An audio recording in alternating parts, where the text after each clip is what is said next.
Hi everyone, and welcome back to the Sideline Eye podcast. You're very welcome to our Monday review show, and we're looking back at everything that happened over the weekend across all four codes, and all four codes in their senior teams were in action, with the footballers, ladies footballers, and hurlers all getting off to good wins, while the Camogues are so close to opening their account for the season, but just failed to Carlow by the minimum of margins. We're going to start as usual with the football, and we're reflecting on Saturday night's huge win over Dublin for Kieran McGeeney's side. 120 to 112 was the final score, and it's a massive 2 points for the Orchard County in terms of staying in the division. It means that they're now fourth place in Division 1. They have 5 points. So do Mayo. Kerry are below them on 4. Tyrone have 3, and Derry are still at the bottom with 1 point. So Armagh have to go to Kerry, of course, in 2 weeks' time, which a win there would most likely see them safe and their status secured for another year. But that's for another day. Back to Saturday, and a first half goal from 2024 Player of the Year candidate Barry McCambridge helped Armagh pull away during the opening half, and they dominated the rest of the opening period and pushed on after the turnaround to win by 8 points. The All-Ireland champions pushed into an incredible lead early on, sailing 12 points ahead before Dublin opened their account. Andrew Murnan and Conor Turbot got things up and running for Armagh, with Turbot slotting over a score from a free early on. Greg McCabe got his name on the score sheet, with Conor Turbot added his second before Oisín O'Neill fired over a huge 2-pointer in his first appearance of 2025. Barry McCambridge pushed Armagh further in front then when he rattled home the game's first goal. Ethan Rafferty and Conor Turbot split the posts from frees before Rory Grugan grabbed his first of the night.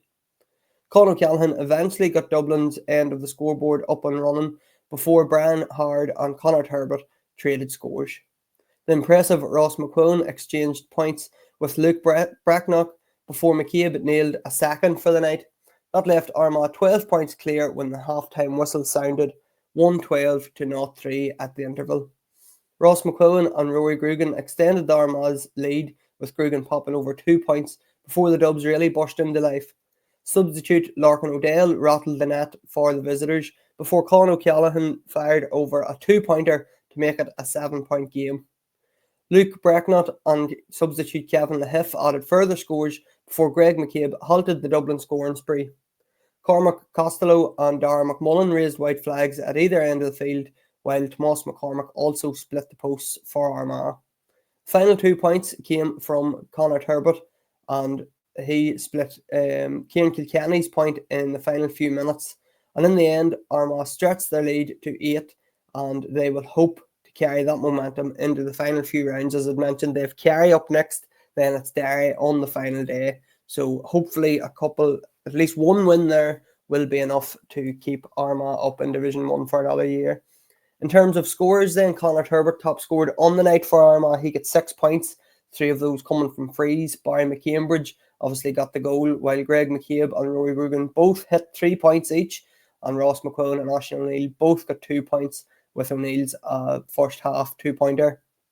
Dara McMullen, Andrew Murnan, Tomas McCormick and Ethan Rafferty all scored 1 point as well. Conor O'Callaghan was the top scorer for Dublin on the night. He got 6 points, 1 2-pointer, 1 2-point free and a free as well. Larkin O'Dell got the goal, while Luke Bracknell got 2 points, and Brian Hard, Kevin Lahiff, Cormac Costello and Kieran Kilkenny all got points apiece. So we caught up with Kieran McGeeney for Armagh TV after the game, and we're going to hear what Kieran McGeeney had to say after that 8-point win now. So Kieran, a really impressive win over Dublin tonight. Give us your thoughts on the game. Yeah, delighted. 2 points on the board at home.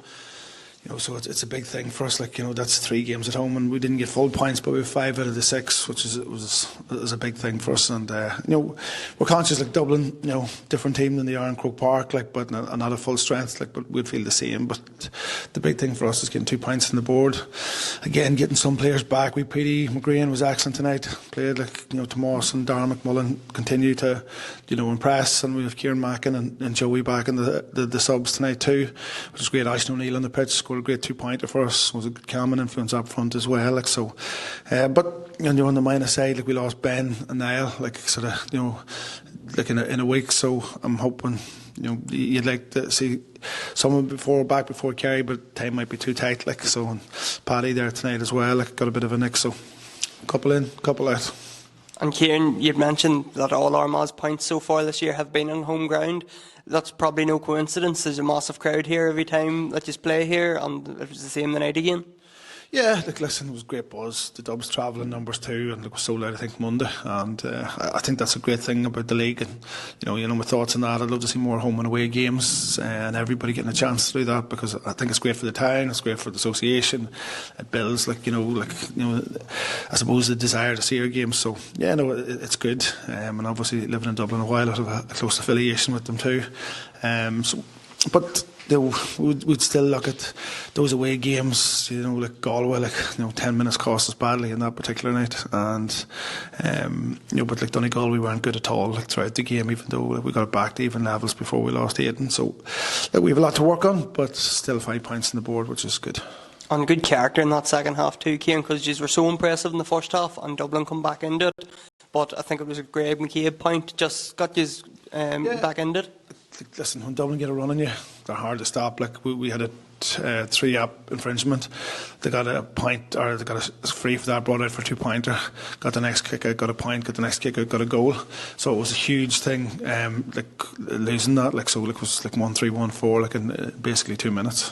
And Kieran, Kerry up next. You have a break, obviously, then Kerry up next. 2 huge games, Kerry and Derry, coming up in the next couple of weeks. Kerry's going to be massive. Tralee will be full again, and Killarney, Armagh will travel in numbers, but Kerry will be. There's a full team back. Clifford's moving well. Sean O'Shea, they're all moving. Expect to see Gavin White in that game too. So they need the points as badly as we need them. So it'll be a full out affair. And I'd say it'll be a packed round again. Great stuff, Kieran. Thank you. Cheers. Good man.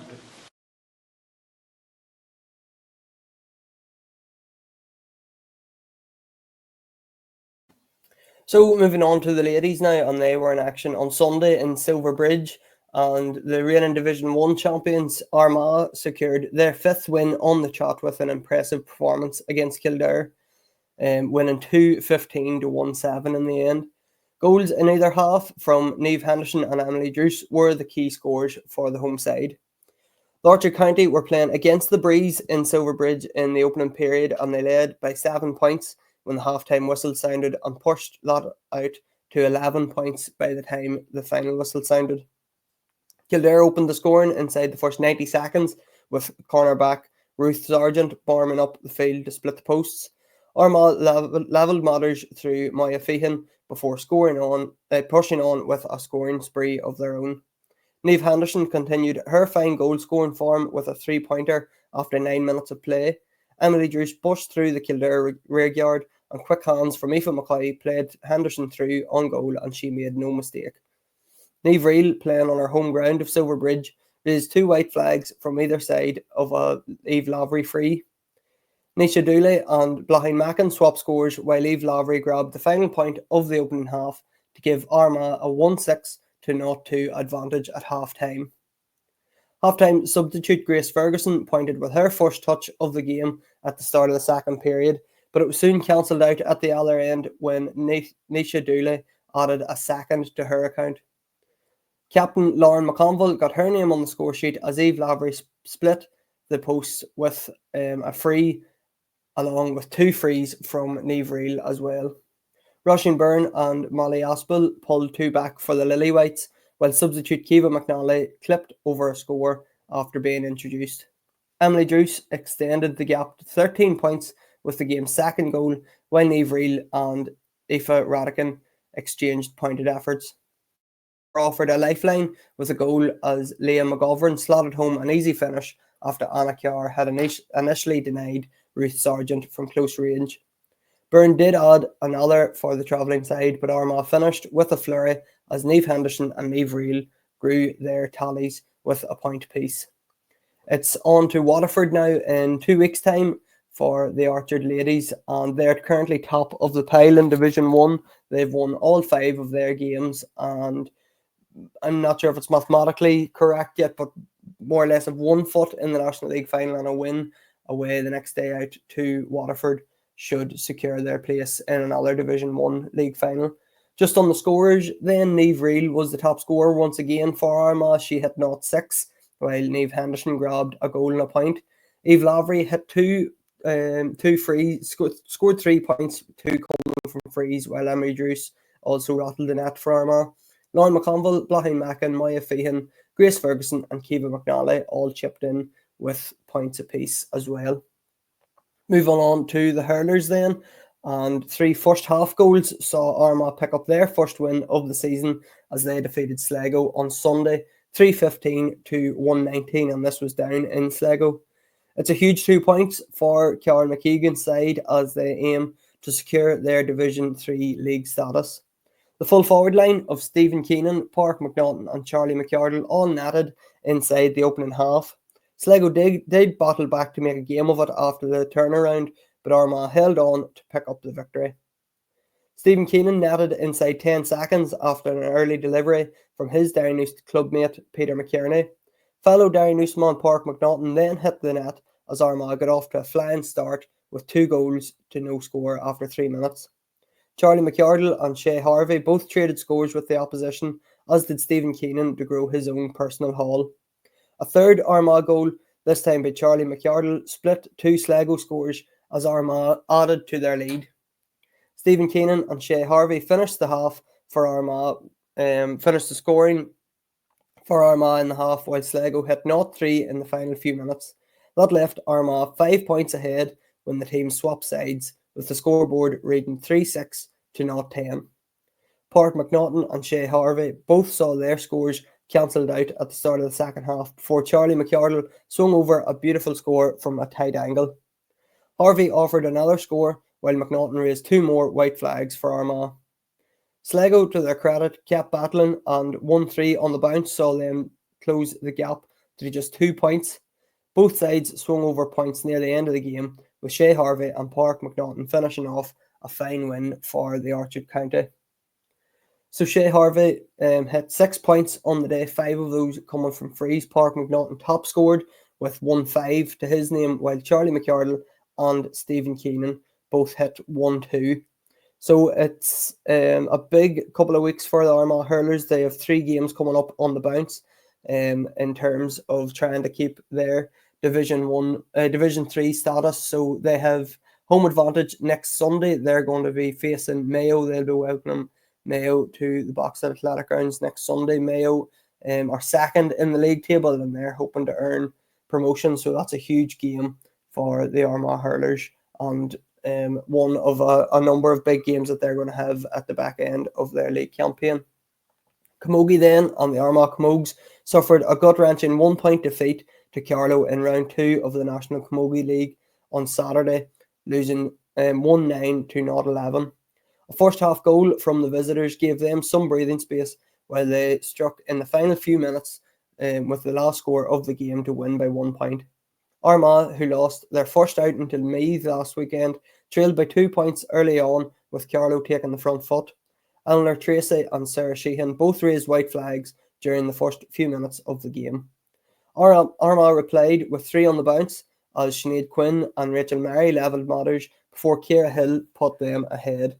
Carlow replied emphatically as they also struck 3 points on the bounce.